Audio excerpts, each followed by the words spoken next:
something that I feel like is not getting talked about enough is how are both the Rams and the Bears training staff going to condition their team? Yeah. What's the sideline conditions going to be like? Are there hand warmers there? Mhm. Do they got the heated benches? Right? Mhm. Are they getting the coats on like when you're standing there on the sideline? Because when you think of it, if you have like say your offense is on the field, right, and you dominate the time of possession, I think that's how the cold actually impacts the game the most. That if you're hogging the ball and you're keeping the other team on the sideline, not running around, they just have to be Yeah. like, oh man, it's cold, man. I just got to keep this Yeah. jacket on.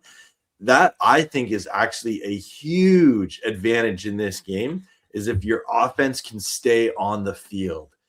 Just because keeping the opposing team's offense cold, keeping them, from getting in a rhythm or anything like Mhm. that. I think that's how the cold really impacts this game, whether Yeah. that's for the Rams or the Bears, personally. That's a really good point that you bring up. Like that coupled with this comment here, like it's who wants it more in this kind of weather, especially on the defensive side. Like, are you really going to go out there when you're all beat up late in the season when it's cold and try to tackle a guy running full speed? It really does come down to who wants it more and who's able to adapt and adjust enough in this. I'd be curious if Stafford has played in more colder weather games than Caleb Williams. I'm not sure on that, but just over the entire experience and all of that, Well, I'm just curious.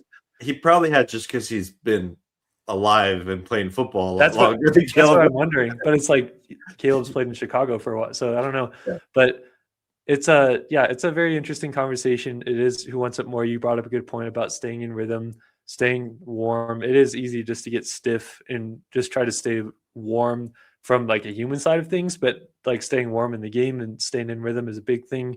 Again, I think that wind is going to be huge for sure in this game. Just again for field goals and the Rams, Harrison Mevis has still only missed one kick since coming with the Rams, but it's a whole different thing in Chicago. And Cairo Santos has been a very good kicker for them, even with those elements.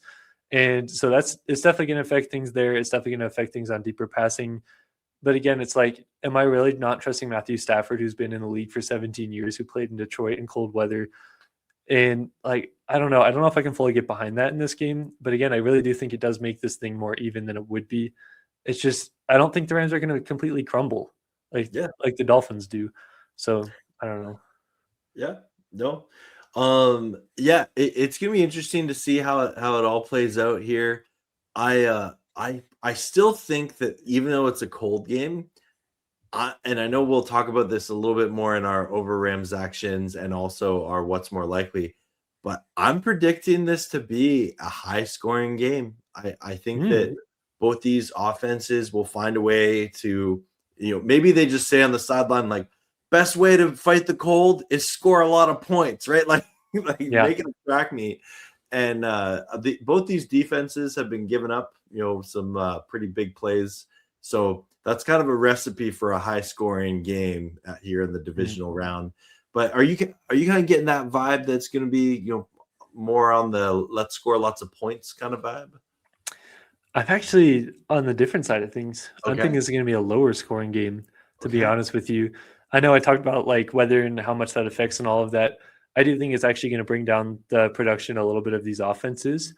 And I'll also recognize the Bears are good at getting turnovers too. So maybe the Rams are moving it well, but the Bears get some turnovers and that makes it lower scoring. I'm honestly thinking a little bit more along the lines of like a 20-17 game, something lower like that. And both these offenses are prolific. They are some of the best offenses in the NFL. But I just have a weird gut feeling about this one.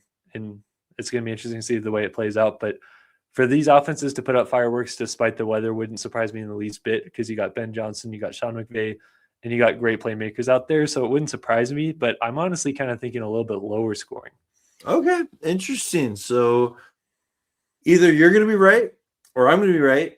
And that's okay. Either way. Yeah. Yeah, that's the way we'll just put it out.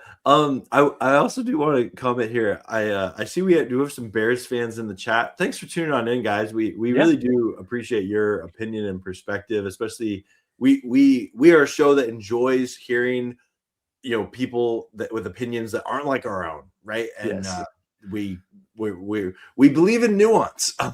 Right? Yeah. Diversify the conversation a little bit. Yeah, absolutely. I will say something I've found funny. I was listening to a Bears like local radio show to Chicago, and you know how the Bears, they're thinking about building like a new stadium and things like that, right?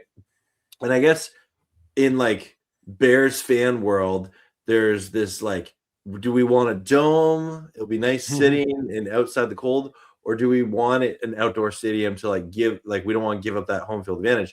And this radio show was being like, you know what?